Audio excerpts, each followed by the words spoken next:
We good?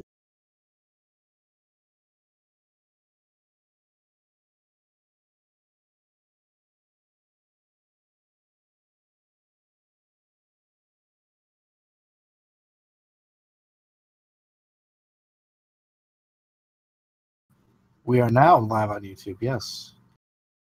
Live on YouTube, but not Spreaker. I like it how the image is for 239 and the episode title is 242.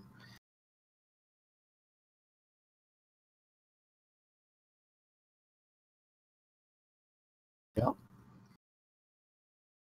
I find that quite hilarious. That's right, thumbnail. Thumb that nail, yeah. Single most unprofessional podcast on all of YouTube. At Smark Snark. Mm-hmm.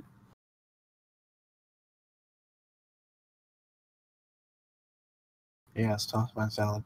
All right, let's get started. We're on YouTube. We're good. This is good enough for me.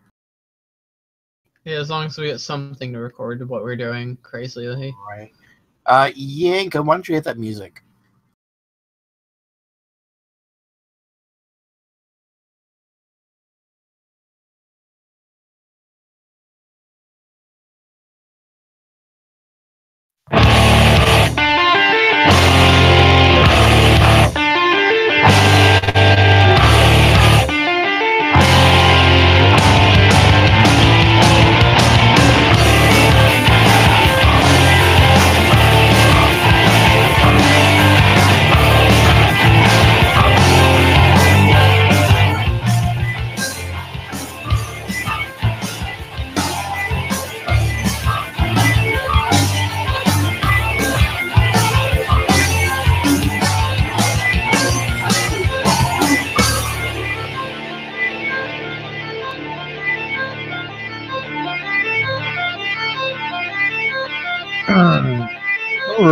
All right. Hey, everybody, and welcome to episode number 244 of Smark Snark.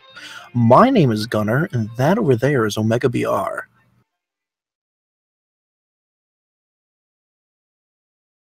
Who apparently isn't paying attention right now, Omega BR. So, he's been gagged, and we're doing sort of things to him. I forgot we're treating him as furniture today. But our wonderful technical producer, Mr. Yankum DDS, is with us. Somewhat. We also have Vassar here. I'm drugged up and drinking, and I sound like a fucking child, and I never realized that. You sound more like what's his name, LA Beast, than anything else, with that particular enunciation and what's the thing he says at the beginning of his things? Have a good day. Have a good day. Pretty close, but that was more you than him in there. Yeah, also, we have Smoot Resu. We have Smoot Resu. And if you're all wondering about Omega, we asked Ross Mandel to stop by. Omega BR is here. Apparently, his microphone is not working again, which is just awful. Every time he resets it's working. I just, I talk on my time. I see. Okay, you talk on your time. Finally, and then I guess NetJester's here. Hey everybody, how you doing? Tell me something. What's black and red and dribbling all over the 50-yard line? Well, it's Memories of the XFL, which is on tonight, which we will probably end up watching if you guys aren't watching that already. Also, whatchamacallit? So this is Smark Snark. Thank you, podcastthemes.com, for our theme song. You can check us out online. Twitter.com, Facebook.com, Patreon, SmarkSnark.com, Spreaker.com/users/SmarkSnark, and on YouTube too, which is where we're broadcasting live today, which I really enjoy. So, without further ado, let's get into the news. Seth Rollins legitimately suffered what is believed to be a torn MCL on Raw and speculated to have been when he fell to the mat while in the Coquina Clutch. Preliminary reports put him out 8 weeks, which put his WrestleMania status in question. Finn Balor had an evaluation and was not cleared for the Royal Rumble, but is expected to be cleared by the end of February. So, Seth Rollins in the knee again. So when are they going to start calling him Seth Injury Prone Rollins? Yeah, because it was his knee, and then he injured his ribs from the thing from Owens. But I was rewatching the footage, and even before he went into the Coquina Clutch, he was kind of really favoring his left leg because his right one's the one that's injured. You know, he's kind of not trying to put weight on his right leg, and when he went down for the Coquina Clutch, you could see his foot kind of twisted on the mat, and I guess put too much pressure on his knee, and you could actually hear him audibly yell "ow" as he went down. Oh yeah, we all pretty much heard the ow yell or owl Yeah, yell. but if you actually watch it closely, even before he went down, he wasn't really putting any weight on that leg. So he probably tweaked it slightly and wasn't trying to do anything, and then when he went down, he actually hurt it. Yep. The only good news about this, and it's few and far between, is they are saying that this is not going to be as long as a recuperation time as what his original injury was. So that's something.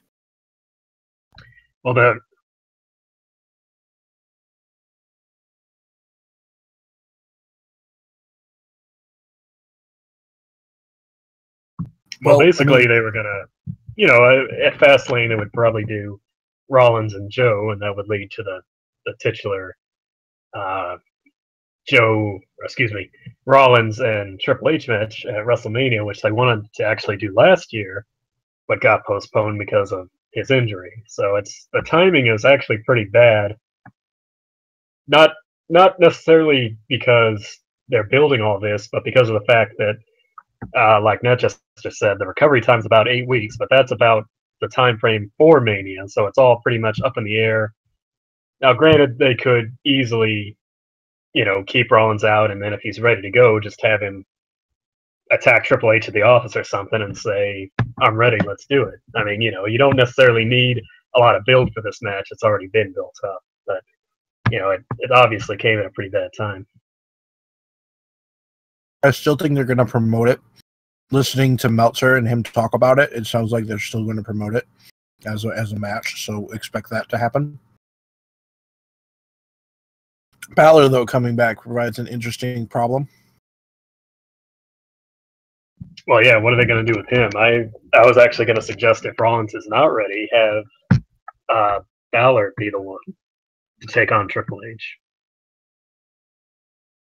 I would actually like to see Balor and Joe. Same here. Actually, that might make more sense. Yeah, I think that makes the most sense out of anything at this point. If they're gonna push Joe as kind of Triple H's heavy or his new guy, because this kind of leaves Joe up in the lurch too now that he can't face Rollins.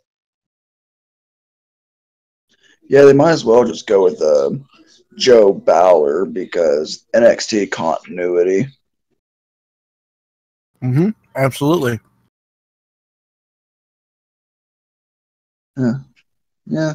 I'd be fine with seeing that match one more time.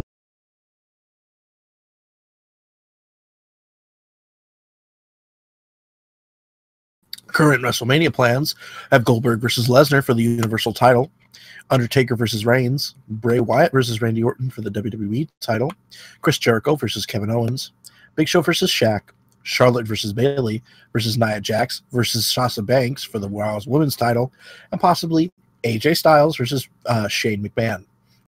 WWE has been contacting former female talent, telling them they wanted them for an event for an unknown reason. John Cena's match is said to be something that wouldn't be celebrated, such as a match with Dolph Ziggler or Baron Corbin. And another proposed match is Cena and Nikki Bella versus The Miz and Maurice, stemming from Miz's involvement in the Elimination Chamber. Now, the suggestion is that Nikki Bella is going to retire. Oh, thank God. I think I don't I have think to the only look. reason I don't want to touch. Just all these suggestions, what the plans are. This Mania sounds like a complete shit show. Yeah. Worse than well, you know that's what happens when you try to plan it 6 months in advance and then replan it 3 months in advance, and then people get hurt, and then other people become available, and you know half the matches are guys like Goldberg and Lesnar who only do, and Triple H who only do 2 to 3 matches a year. It seems Uh, like Yeah, but like the thing is, Goldberg Lesnar does not need the title, and it sucks because I wish WWE would put this much effort into their current roster as they do to the part timers. Well, that's my point. I think the only reason they're doing that is because they honestly otherwise wouldn't have a plan for the Universal title. Now, you could do Owens and Jericho for the title, and that would be perfectly fine. But I think they tend to put all their eggs in one or two baskets. They think, well, a lot of people were doubting this match in the first place at Survivor Series, and then we did this thing to tease it for WrestleMania, and then we did a tease again at Royal Rumble. So now it needs that extra little bit of oomph to say, this is the important match, and I can't see any other match but that one going on last. yeah, it seems like they do, like as Omega was saying, it seems like they do this every year where they have like one or two matches that they know are going to happen, and everything else is like planned so far in advance, and then people get hurt, and it just like messes up their entire plan, and they just do it at the last minute and force us to watch crappy matches. I think they I just think throw over- everything together at the last minute, besides like the one or two matches that were built up to. Well, I mean, that being said, I don't think that the card necessarily looks awful. I think on paper it sounds bad, but I think Yeah, the people that are there probably can make it actually a really good pay-per-view if they put their best effort out. well, I'll say this, that everything kind of makes sense. It's not like they said, okay, we really want to do Goldberg versus Roman Reigns, and and Or this they was didn't have back like in Braun win the Royal Rumble, for Yeah. example. yeah. Well, So this is the same people that put Roman Reigns out at number 30 in the Royal Rumble. So, well, yeah. That being said, again, Taker versus Reigns is not a match that is going to succeed by any means, unless they actually turn Reigns heel. Which Because- is what which we will what find they're out in the thinking. next couple of weeks. Well, yeah. I mean, and they say the long-term plan is still they want Reigns to be the guy, but I mean, people have been saying it since Reigns sort of had this failed face push. Look at The Rock and how he became The Rock because he was a heel, and because he was with the Nation and the corporation and all that stuff, and then that kind of naturally transitioned into people liking him, and then that transitioned into him Right. turning on those people, and then The Rock was a lovable heel, and nobody likes Roman, so it's gonna be hard for him to transition into that kind of role. part of the problem is I disagree with that actually, because I think part of the problem is when you push Reigns as the top face is expected to say and do certain things, and Reigns is not very good at it. For example, like those long drawn out Cena promos. But as a heel, Reigns can just be like, like he was in the Shield, say very little, do a lot, do very heelish things, beating people up, hit some punches, hit some spears. And I think honestly, being a heel would be easier for him in that respect. Yeah, I actually would like to have Shield Roman back, even if the Shield never I want a reforms. completely different Roman Reigns, and I think that's what the rest of the world wants too. Yeah, who doesn't? I mean, it's what at the end of the day, it's we're angry at Roman Reigns as fans, and I've been trying to discuss this with a particular person that I work with. They're quite convinced that that Roman isn't that bad of a guy or isn't that bad of a wrestler, but he's decent as he is. And I'm trying to convince them that he isn't, that he's quite lazy with what he does in the ring and how he moves, and his attitude just is not what it should be, relatively speaking. And I mean, I understand that some of us believe that, you know, Roman Reigns is the bane of the universe, but I don't necessarily believe that. I think he's salvageable, but I don't think that he's not anywhere close to where he should be right now. See, everybody tried to make him comparisons with The Rock, like we were saying earlier, but the difference is the fact that he's still wearing the tassels and being called Maivia. Yeah, like if Roman stopped being so lazy, and if he actually put effort into his character and if he put more effort into his actual wrestling and, you know, stop taking naps in the middle of matches, people would probably like him a lot more than he is now. Or if they let him be the sexy cool badass that he actually is. Yeah, or he just, like, if he just came in, wrecked the shit out of people, and then left, you know, people would probably mark their asses off for him. But it's you know, he just kind of, he comes out and he overstays his welcome when he's in the ring, when if he would be better off just, you know, doing stuff quickly and then, you know, disappearing. It really didn't feel like anything changed after he got suspended and basically embarrassed the entire company. And Exactly. you know, that's not necessarily a knock on him personally, but you know, I mean, you know, you tell the guy he's the next best thing and he's a guaranteed champion, and then, you know, I mean, just give it to him what's the motivation? You know, He needs to train his cardio more because he gets gassed way too easily. Well, I mean, beyond the technical things that we can complain about here, and there's a lot, don't get me wrong, there's a lot. It's the fact that those technical things end up being, they combine into this, you know, larger picture where they're awful, just awful. You know, it's just awful to look at, and that's why we were complaining about Roman Reigns. Anyway, moving on. We've spent way too much time on this. Yeah. Lucha Underground returns on May 31st, and Netflix will air the first 2 seasons starting February 15th. Wahoo! The Royal Rumble live gate is said to have been the largest WWE had ever had for a show that wasn't WrestleMania, likely close to 47,000. Alberto Del Rio and Paige hosted a Rumble party at La Cantina restaurant and actually did have current WWE stars there, including the Shining Stars, Titus O'Neil, R-Truth, and Sin Cara. Tyrus was on the Jim Ross podcast, and among other things, said the polarizing view on Anthem suggests they're going to, on the owl logo, basically, is that they're going to keep it as a mascot. And it's like, okay, I guess. That's fine. What I don't see in this story is if they're going to be taping another season. Yes. Oh, yeah. There's going to be a 3rd season. Yeah, fourth season. But is it going Fourth. to be this year when they tape or next year?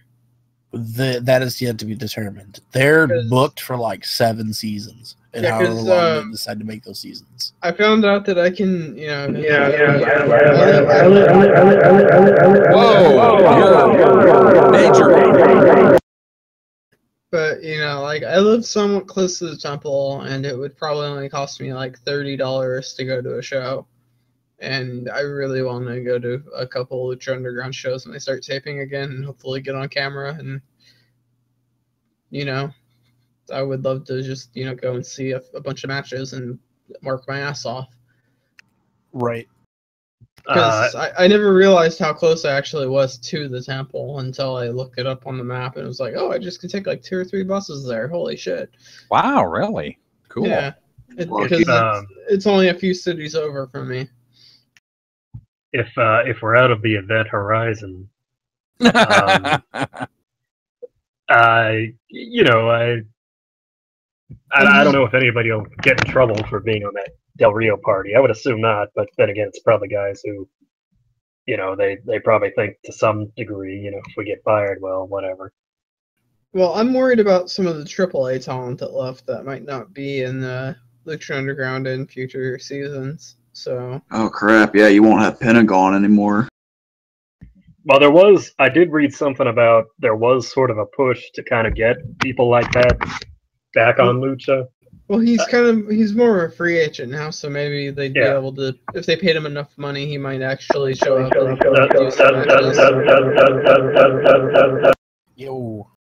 The logic being, you don't want people to leave AAA with impunity, but at the same time, there's only so much you can do creatively with certain people leaving, and then certain people at the forefront of the Lucha Underground brand, which that's obviously one of their huge goals because it hasn't quite gone off the ground like they hoped it would. What with the massive promotion and merchandise and movies, and it hasn't.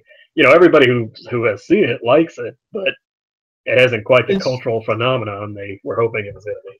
It's just I think the main issue is they've just stretched the season out way too far, and they should have just kept the original format. And by the way, the owl is not polarizing. It's awful. It looks ridiculous. And I don't know how you can say that you're getting rid of TNA because there are too many jokes that can be made about the name, but then you plaster this big, giant blue umbrella of an owl in the middle of every single one. Hopefully, if they get to say season 5 or 6, maybe we can start, and they get good ratings. Maybe we can actually put them on the ratings list. But somebody post a picture of this thing. I'm interested in seeing how bad it is exactly.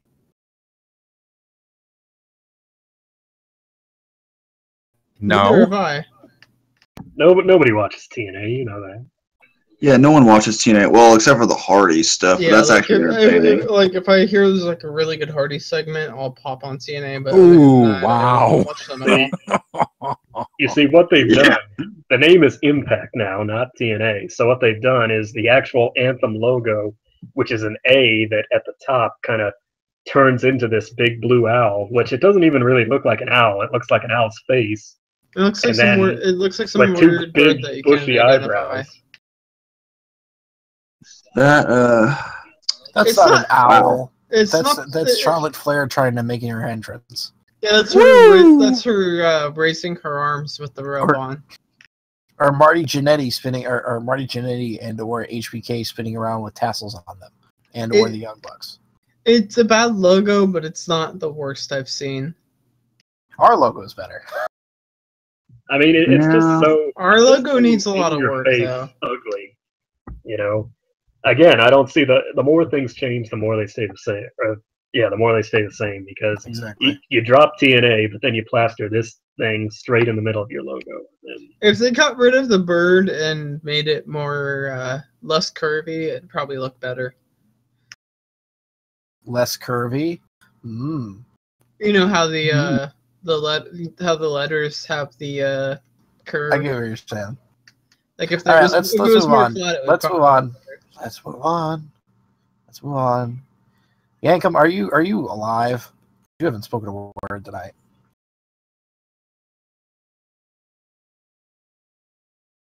All right, 15-minute time limit. So we're gonna run through this like we ran through this the other week. So we're gonna go really quick here. Eric Young defeated Ty Dillinger.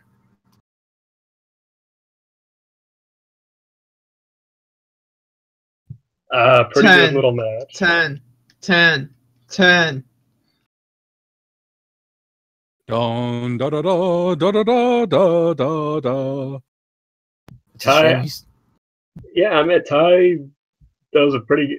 I actually see a lot of myself in Ty just because I watch Ty do the move. What I mean by that is I watch Ty do the moves, and I'm like, here's a guy who he's not super flashy and he's not super.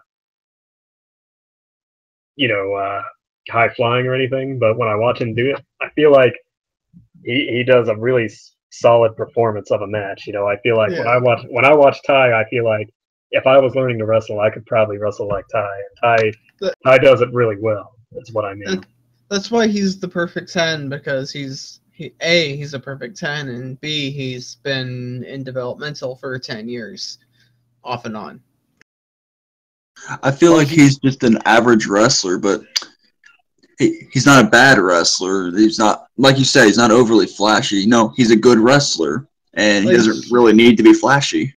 I could see him as a mid-carder easily. He's the perfect Christian replacement. Yeah, he'll be a mid-carder, and he'll put on a lot of good matches and with a lot of different people, and that would probably be it for his career. I mean, maybe win a world title at some point. But I could see him as a what Sean Spears has done here, has created a gimmick, basically that will help him get over, and then help other people get over. His gimmick is one of my favorites at the moment, actually. But there is nothing, there's nothing else that WWE can do about it, basically, because he Zack Rydered himself into his position. If that makes sense. Did he start the Perfect 10 gimmick, or was he given it? He made the Perfect 10 gimmick. That was him. Yes, I think the Perfect 10 gimmick was actually a heel gimmick, but then it got over and just naturally turned him face. Right. All right, moving on. Roderick Strong defeated Andre Cien Almas. Shitty little boots. I enjoyed this match. It was a shitty little match. Yeah, it was.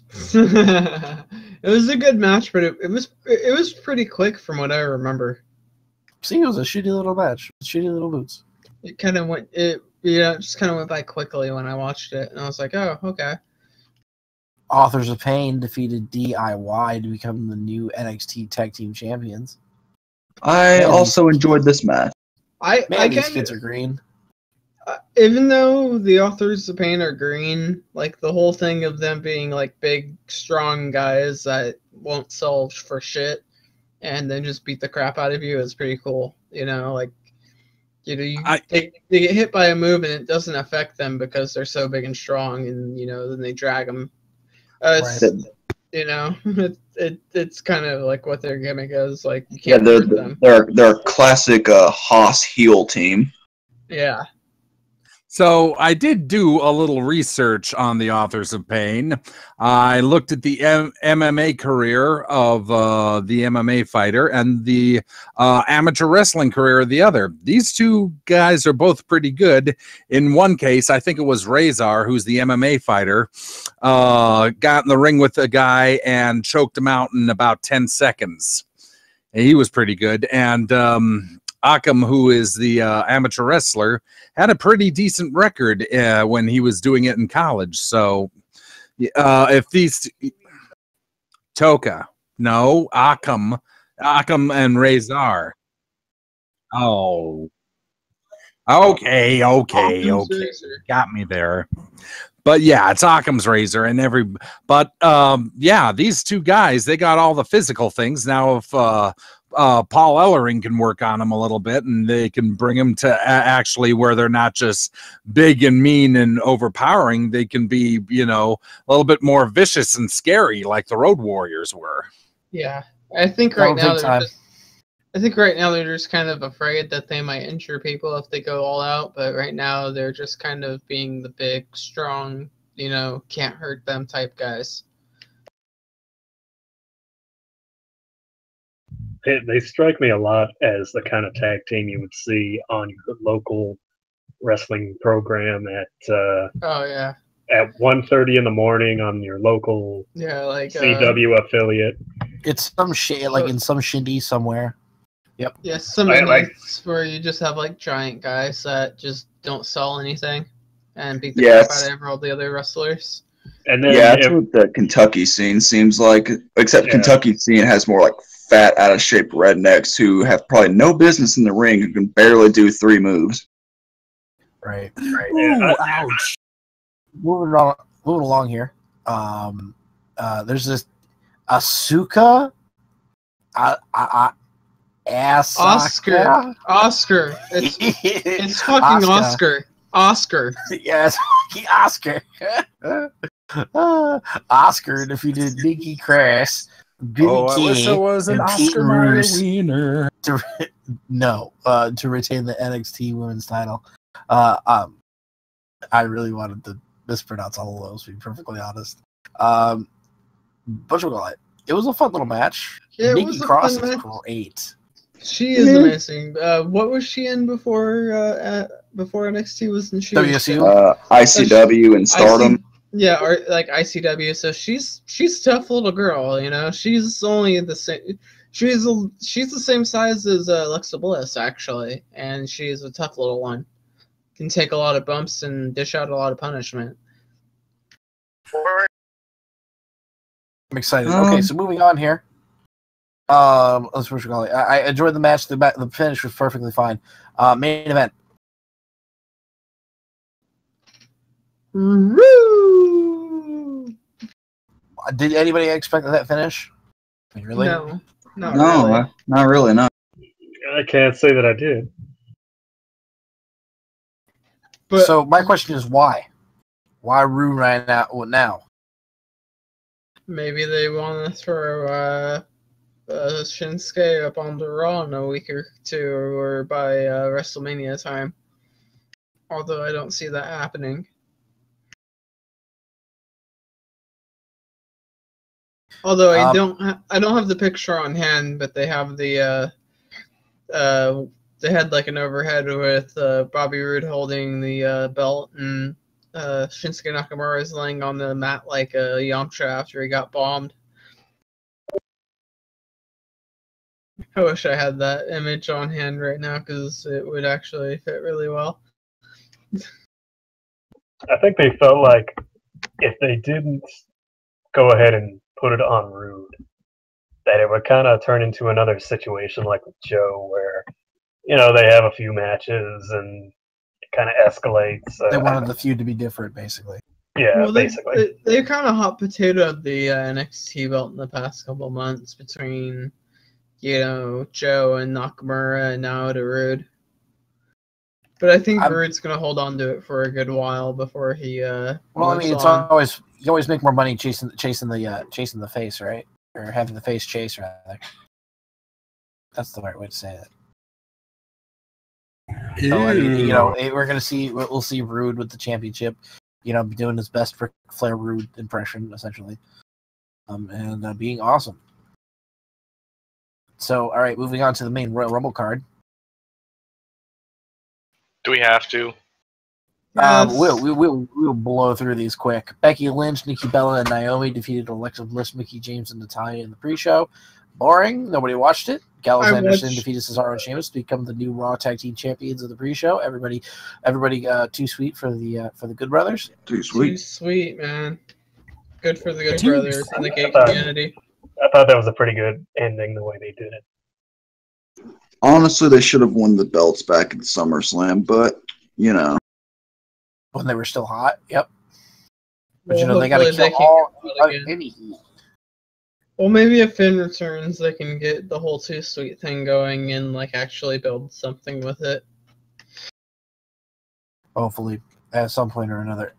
Moving on, we have Nia Jax defeated Sasha Banks at the pre-show. I fell asleep. I didn't watch this match. No one did. Nobody I know some people. I did, but I was confused as hell. Sasha used to be one of the few, you can say what you want about her. I liked her. I liked tuning in to watch her matches, even if they weren't the best on God's green earth. But now it looks like they're taking one of their shining stars in their women's division, and they're feeding her to a female Godzilla for what purpose? I'm trying to understand. Somebody please help me. Trying to make Nia a monster, as they should have been doing months ago, but instead we're just showing the same two women all the time. They're making Nia a monster, and they're probably punishing Sasha for looking like a geek. Being injury prone? Yeah, being injury prone and looking like a geek in matches by not being able to do spots properly. Charlotte defeated Bayley to retain the Raw Women's title. This is a solid match. It was a solid match. There was some really good spots, and I wasn't really surprised that Charlotte won because of her streak. Yeah, I saw her victory coming. The spot onto the apron that she did was pretty interesting. I liked it. Was it the natural selection onto the apron? I like the fact that Bayley. Did somebody say 3 minutes? Bayley can actually lose and relatively clean, and it doesn't necessarily affect her. And it doesn't hurt her, and it's awesome, which I'm happy with. Kevin Owens defeated Roman Reigns to retain the Universal title in the best string 'em up, whatchamacallit, your wife on a pole match. ever.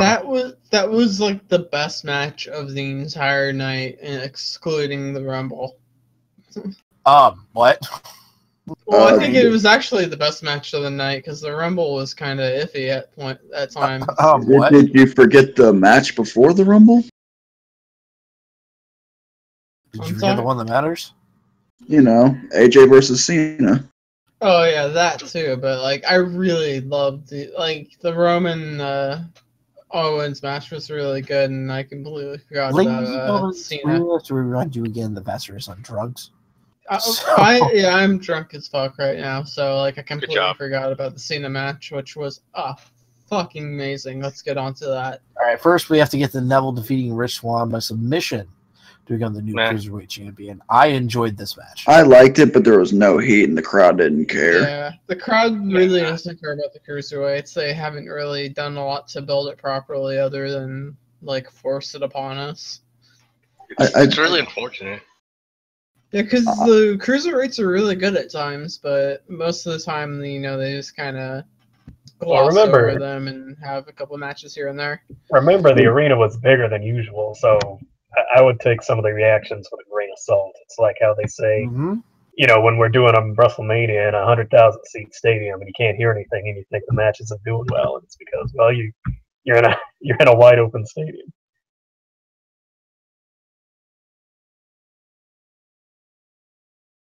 But on to Cena. Can you hear me? Yes. On to Cena, AJ. I thought maybe I froze there. I did not think this match was that great. Wow. I thought it was a very good match. I thought it was another match that they were going to put on, and they were both very determined to make a very good match, and probably in response to Okada and Kenny. A little bit of pressure there because of Okada and Kenny. But it was not Okada and Kenny. No, it was not. Oh no. There were times during that match when Cena was getting all like hulked up that I thought he was gonna just kill AJ in the ring. My opinion on this match, to your point, Vassar, I thought it was a very good Cena match. But as far as it being a very good match in general, I didn't think it was, the pinnacle, people comparing it to Okada and Omega. I thought, Cena, he actually sold where he doesn't usually, even though he leapt up, toward the end of the match, it became finisher spam, and he leapt up like he always does. But maybe it's more obvious because it's Cena, because, that tends to happen in other matches, Ring of Honor or what have you. But, right. I was completely fine with the ending, with him doing the the super AA and then doing like another AA to pin him. But that perfect Yoshi tonic that he did, when he did it with Kevin Owens both times, they nearly killed each other. But when he did it with AJ, he basically did it perfectly. To his credit, he had the moves that he doesn't usually do. That was another good thing. Yeah, like he did a lot of moves that he doesn't usually do that he only pulls out like once in a blue moon. And that made it a lot better in my opinion for a Cena match anyways. That he did more than just his standard move set. I thought this match was by far match of the night, not as good as their SummerSlam match. I will say I am kind of tired of the whole finisher spam thing. Like I watched Joe Punk Part 2 the other day. They got 5 stars. Not a single finisher was used in that match, actually. I think there was more finisher spam in the SummerSlam match, wasn't there? Not as I remember. Well, finisher spam isn't necessarily a bad thing. It's just you have to. No, it's not a bad thing. You have to make it not so blatant. It's got to be. You got to like if you're gonna finisher spam, you kind of have to like make it so your opponent still has enough. Makes sense. It makes sense where your opponent you can kick out of it because they aren't beat down enough to actually take a finisher and kick out of it or not be able to kick out of it. Exactly. That's what I'm saying. Well, somebody on the boards actually had a nice little smart little explanation as to what they thought. They went back and watched the SummerSlam match, and at SummerSlam, they're basically doing the same finish as SummerSlam. Only the difference is Cena kind of recognized what was coming, and he kind of learned from the fact that AJ is more resilient. So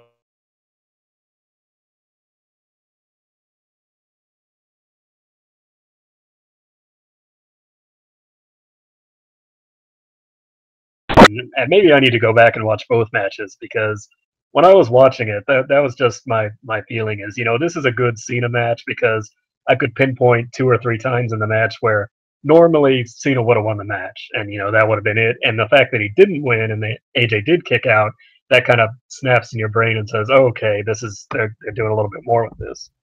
But Meltzer gave it 4 3/4 stars. Yeah. Which I thought was high. I thought it was 4 stars max, but I would have said 4 to 4.5, but 4 3/4 is a little high for that. Yeah. Yeah, I agree.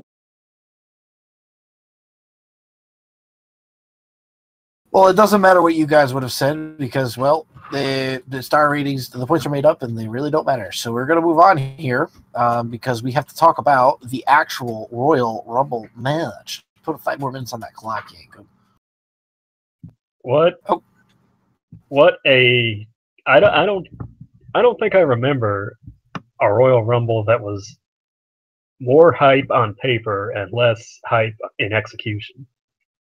It seemed like it went really well for probably like the first 10 to 15 people, and then started kind of getting a little crazy to the point where people were screwing up after that. Around Apollo Crews entering the Rumble, you could tell the crowd was just getting restless. It was like, where's all the big guys by now? Well, hurry up and deploy them. All the big guys were like number 20 or later, and like it was very much uneven. If it was a seesaw, let's put it this way: everybody who was in the 1 through 10 position would be up in the air. Yeah.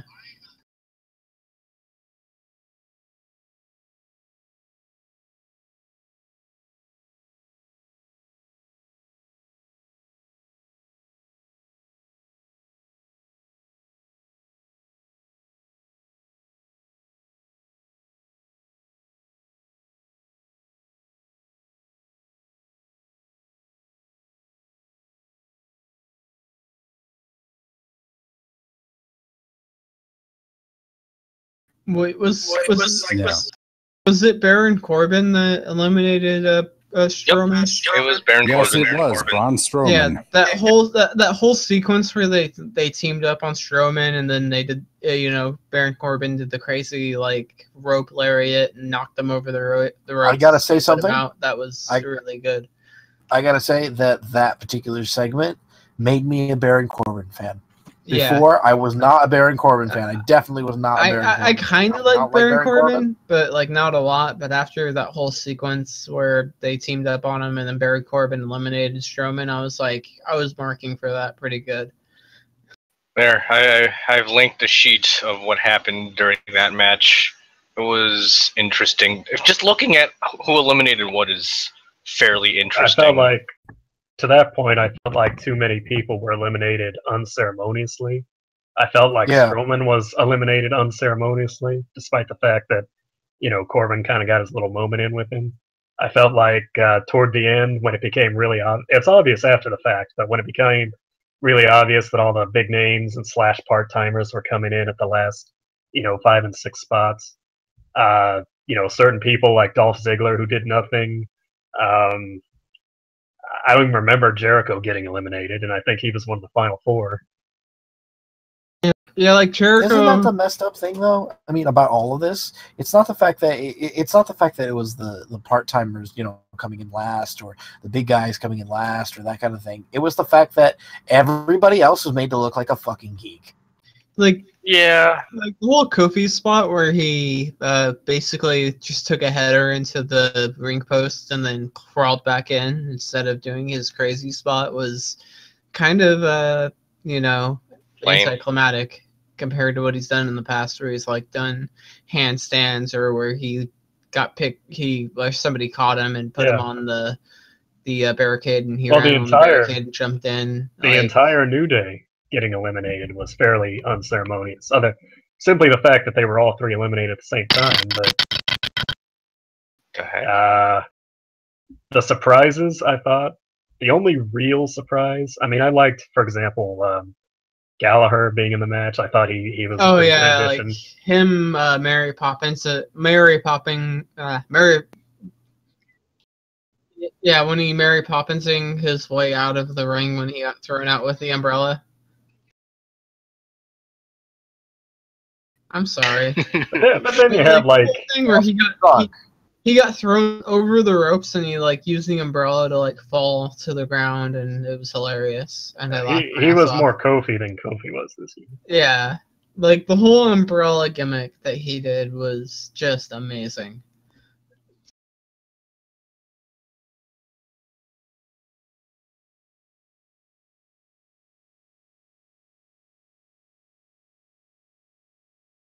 That is genius. Then you have like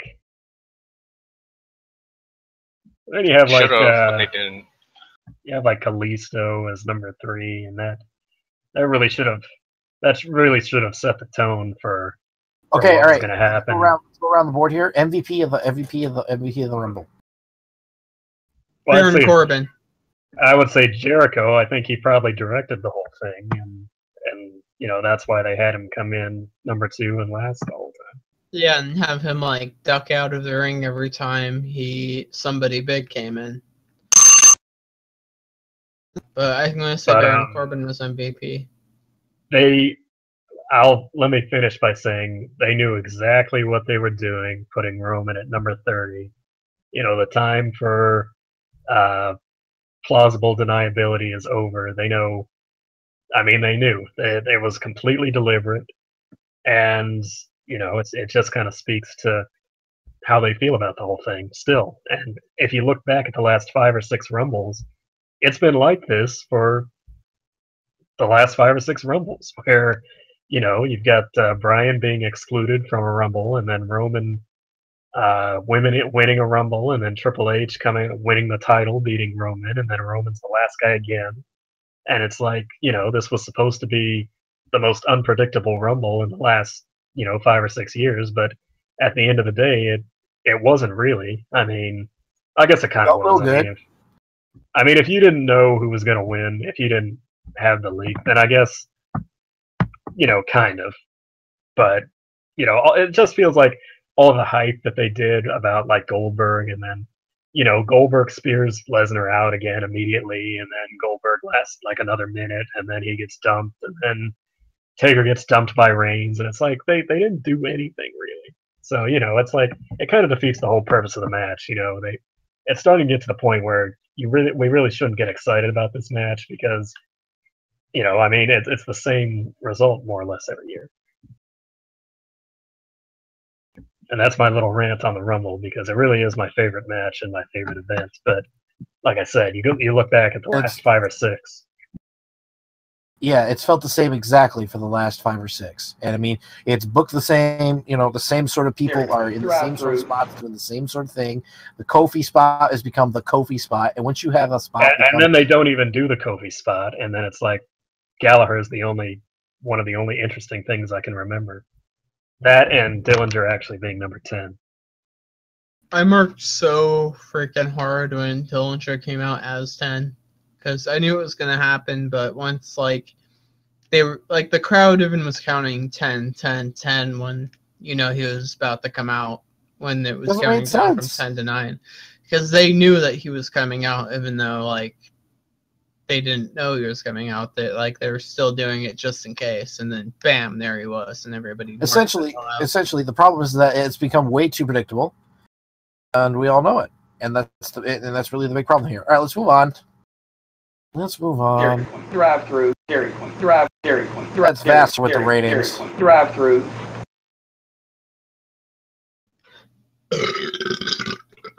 Jesus. Fast. That is beer. Okay, and now it is time for the ratings. Starting off as usual is TNA Impact with or now it's just Impact with 307,000 viewers, down from 310,000 the week previous. On the Raw, 3.615 million, down or up from the rating of 3.292 million. The most watched episode since last year's post-WrestleMania show. And finally, on to SmackDown, 2.817 million, up from the 2.556 million the week previous. And that is it for the ratings. Smoot, why don't you do the birthdays? Alrighty, for the birthdays, on the 29th, we got Rob Fury, Nevea, Kazutaka Umimoto, Atsushi Ohashi, Allison Evans, Hardcore Holly, and Boris Zukov. Okay, and on the 30th, we had Rockstar Spud, Becky Lynch, Dark Oz, Nino Hamburguesa, Sailor Art Thomas. On the 31st, we had Finley, Pete Dunne, Akira Shoji, and Giant Gonzalez. February 1st, we had Pete Casa and Cowgirl Kissy Magic, Rai Nakamura, Dory Dixon, Masa Saito, and Dennis Condrey. Today, we had Teddy Hart, Dragon Kid, Mia Martinez, Mysterioso Jr., Kazuyuki Hirahara, and Junichiro Tenryu. And on the 3rd, tomorrow, we have Dory Funk Jr., Haku, Marty Jannetty, Becky Bayless, Angela Fong, and El Pantera. And on the 4th, we get Chris Sabin, Byron Wilcott, Haruka, Vin Gerard, and Pequeño Olympico. Speaking of Haku, have you ever been slapped so hard that you got knocked out? No. By the way, this is Cowgirl Kissy. Because I didn't think it was a real thing. Speaking of...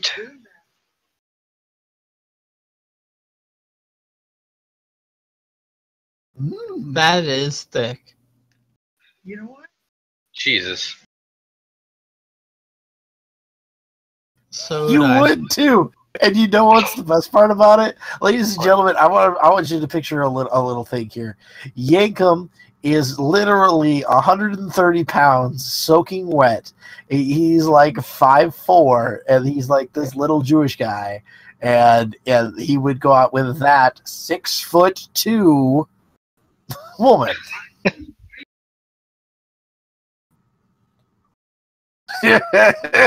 Jesus. Wait, she's my height then.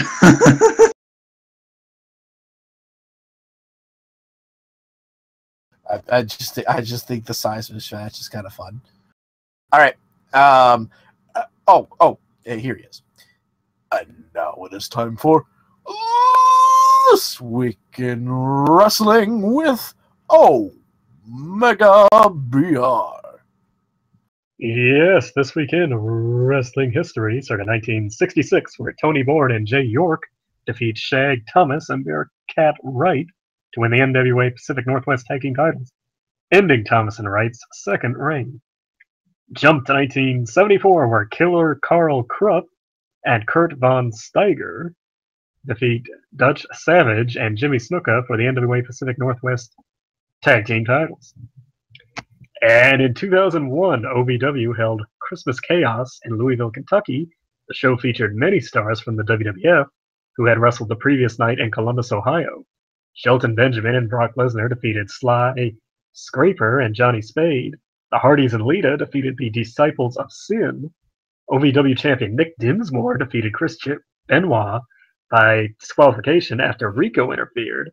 And Kane pinned Leviathan, a.k.a. Batista, after Steve Austin interfered and gave him a stunner. And that was this weekend, wrestling history. I wish things like that would happen, like shows like that would happen in Kentucky, but no. I wish shows like that would happen like ever, but no. Well, the thing is, I'm from Kentucky, so, eh. Right.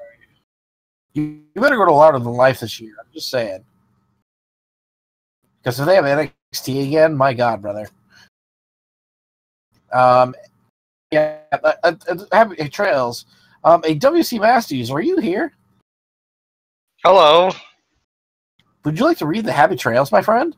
Oh, absolutely. Happy trails to WWE, who reached out to Conor McGregor with a hefty offer to appear at WrestleMania, but according to The Sun, he turned them down. Also, happy trails to AJ Lee, who revealed that she was diagnosed with bipolar disorder when she was younger.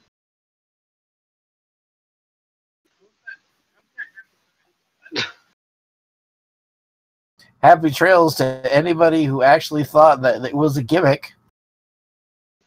Come on, it was the meme, man. I mean, if we're going to mention that, I mean, we should also mention happy trails to Alexa Bliss, who was talking about her anorexia, which sucked, but she shared a lot of inspirational stuff on how she managed to fight her way past that, and still struggle for her, as she mentioned, but...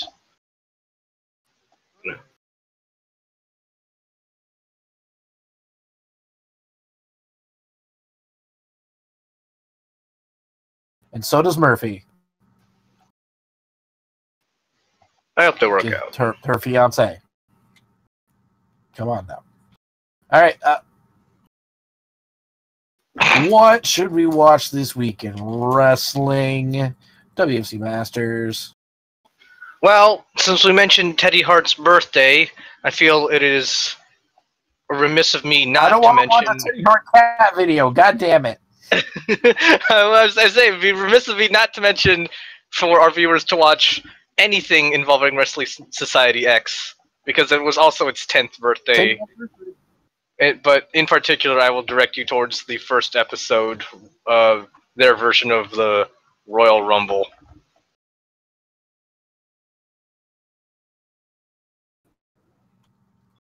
All right. Let's see here. Vassar, what should we watch this week in wrestling? You should watch Baron Corbin eliminate the hell out of Braun Strowman over and over and over, because that sequence that they did was freaking amazing. And also, since we're on YouTube, I am going to be an asshole and plug my shit. Vassar speed runs. I think he has a current world record. Well, you don't. I don't have the world record anymore. Some Russian guy took it, and I'm currently learning new games. But it's probably going to be a while before I start doing runs again. But I pop on and do practice every once in a while and talk with my chat room, and I really have no rules for what people can say and talk about. So sometimes it gets really interesting. All right. I was gonna say, if you were an a-hole, you wouldn't want to plug it up. Well, nobody's ever gonna fucking see this goddamn podcast besides like the 4 people that actually listen to it. So, yeah. All right, and moving right along. Thanks for burying yourself along with everybody else. Whatchamacallit? Let's see, Jacob, what should we watch this week in wrestling?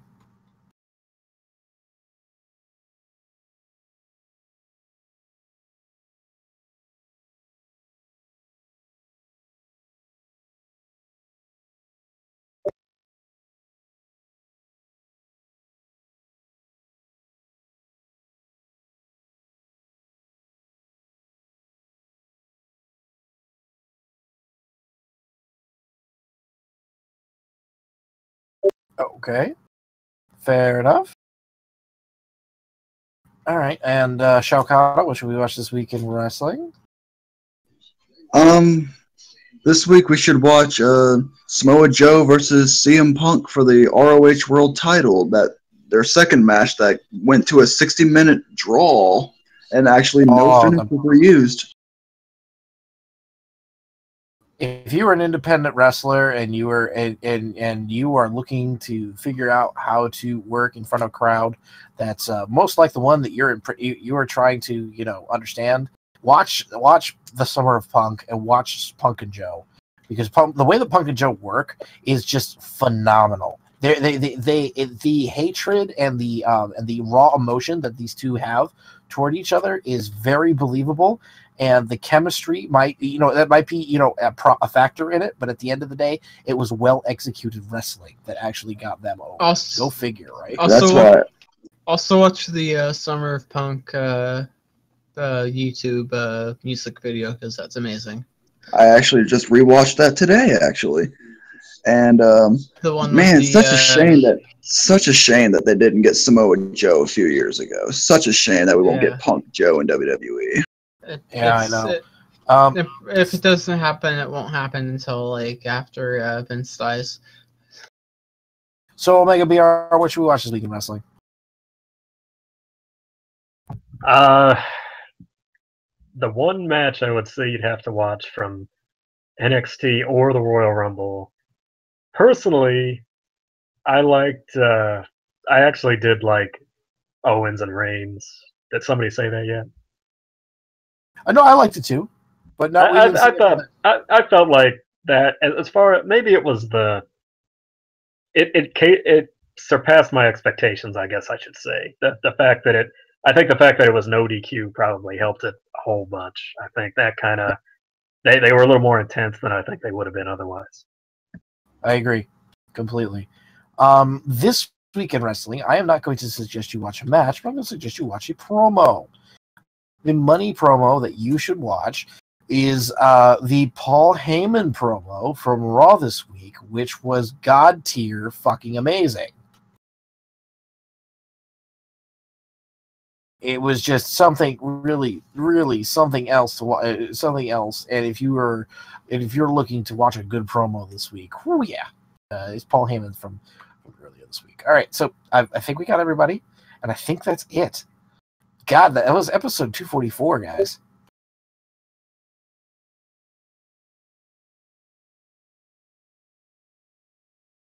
We should be. So no, we had our 4-year anniversary was 204. No, 208 rather.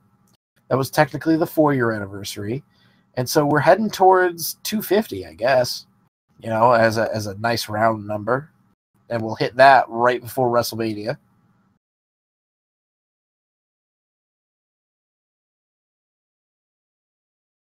No, it would be 260. 260 is our 5 years. Yep, of us doing Smark Snark. Not even like regular podcast. You know, not even when we get serious.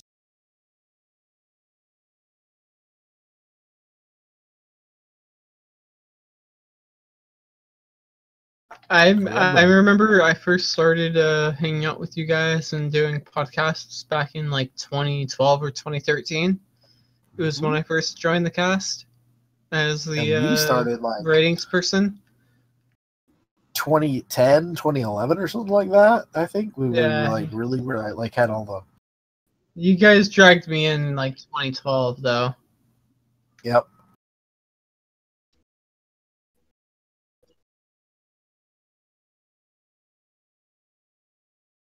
Right. Bitch.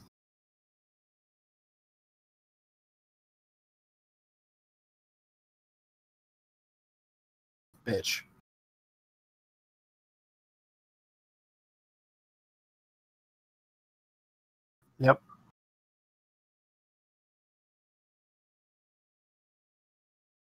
It all started at WrestleMania when they bought a TeamSpeak server.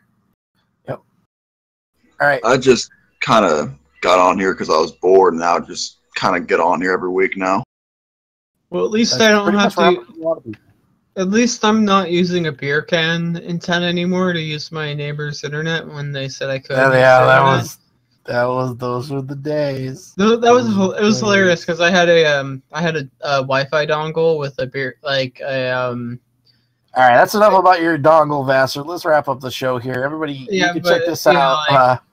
I basically made an antenna out of a Wi-Fi thing and used my neighbor's internet because they gave me their password, but I had to like aim my antenna at it, and yeah, those were like the weird days back in like 2014. This sounds like some sort of terrible fucking like I'm being molested joke here. It was like I know this is real, and I remember you telling me about this. It was like it was a super redneck thing where you have like you just like cut up a beer can and turn it into a parabolic antenna basically. All right, that's enough. That's enough.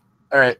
Thank you all for listening. We really appreciate it. This has been episode 244. My name is Gunnar. Thank you, podcastthemes.com, again, for our theme song. It's pretty sweet. I enjoy it. You can check us out online, SmarkSnark.com, Twitter.com, Facebook.com. We have a Patreon, too. We do a few things for that. We will probably play games with you if you donate to our Patreon. I mean, I think that we can make that a thing. You know, I'll totally play games with people if they have games that I exactly. have. Like, I'm super lazy and, have a lot of free time. Right. And, yeah, so that's it. Thank you all for listening. Take care. Spike your hair.